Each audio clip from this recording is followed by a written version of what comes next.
नमस्कार बंधुगण। अगस्ट 28 तारिख गुरुवार दिन भाद्रव शुक्ल पक्ष पंचमी तिथि रे ऋषि पंचमी पालित हुए। यह सहित शुक्ल योग गुरुवार दिन सकाळ 1:18 पर्यंत रहिबो। चित्रा नक्षत्र सकाळ 8:44 पर्यंत रहिबो। यह पर स्वाति नक्षत्र आरंभ हेबो। एपरि परिस्थिति रे आसंतु जानिबा आज केउ उपाय आपणकु लाभदायक हेबो।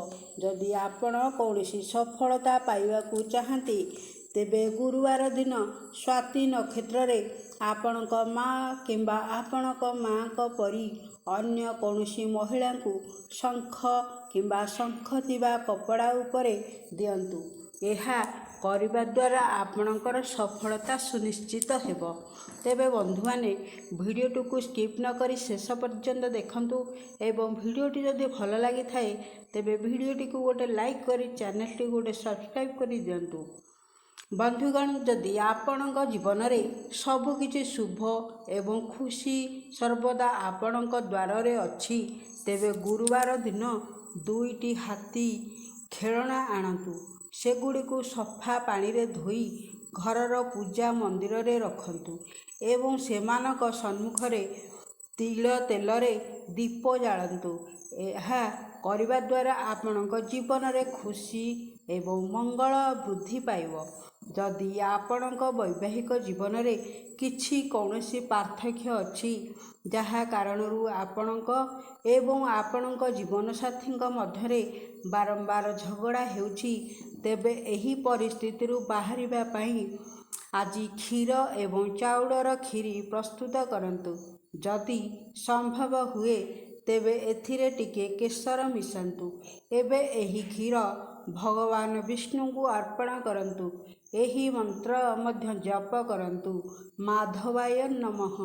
यह करिबा द्वारा आपणक वैवाहिक जीवन रे थिबा समस्त दुख दुर्दशा नाश हेबो। आपणक जीवन रे सकारात्मकता बजाय रखिबा एवं आपणक जीवन को एक नूतन दिग्दर्शन देवा पई गुरुवार दिन पनीपरिबा बिकाली ठारू एक कदली किणंतु एवं एहाकू मंदिर रे दान करंतु। यह करिबा द्वारा आपणक जीवन रे सकारात्मकता आसीबो एवं आपणक जीवन को एक नूतन दिग्दर्शन मिलिबो। आपणक जीवन को नूतन उच्चतारे पहुँचाइबा पई गुरुवार दिन अर्जुन पाउडर एक बटिका प्रस्तुत करंतु एवं महाकाली को अर्पण करंतु। जदि आपण अर्जुन पाउडर पाई नाहंती तेबे अर्जुन गछ को मने पकांतु। एक जब रुटी तैयारी करंतु, एथिरे घिया एवं गुड़ लगांतु एवं देवी को अर्पण करंतु। परे आपण निजे मध्य एही प्रसाद सेवन करि पारिबे। यह करिबा द्वारा आपणक जीवन प्रतिदिन नूतन उच्चता छुईब।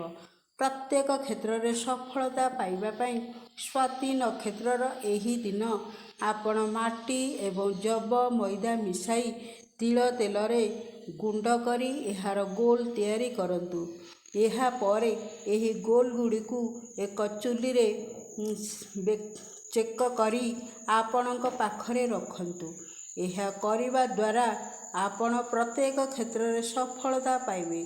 अन्य मानक सम्मुख रे आपणक कथा को प्रभावशाली करिबा एवं आपणक कलमर शक्ति रे विश्व को हलाइबा पई गुरुवार दिन देवी दुर्गा को संपूर्ण छड़ा जाइथिबा सिझा मुग प्रसाद अर्पण करंतु।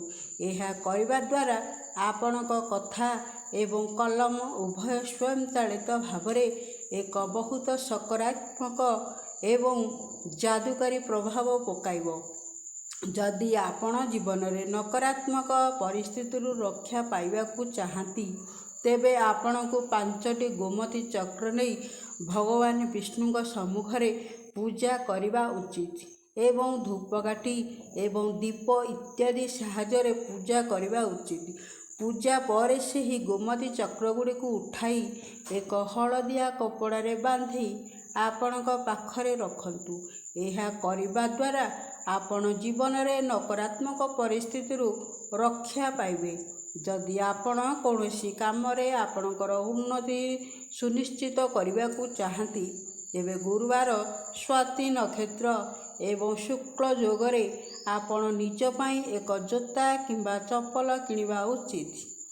ଆଜି ଏପରି ଜୋତା କିମ୍ବା ଚପଲ କିଣି ପିନ୍ଧିବା ଦ୍ୱାରା ଆପଣଙ୍କ କାମରେ ଉନ୍ନତି ସୁନିଶ୍ଚିତ ହେବ।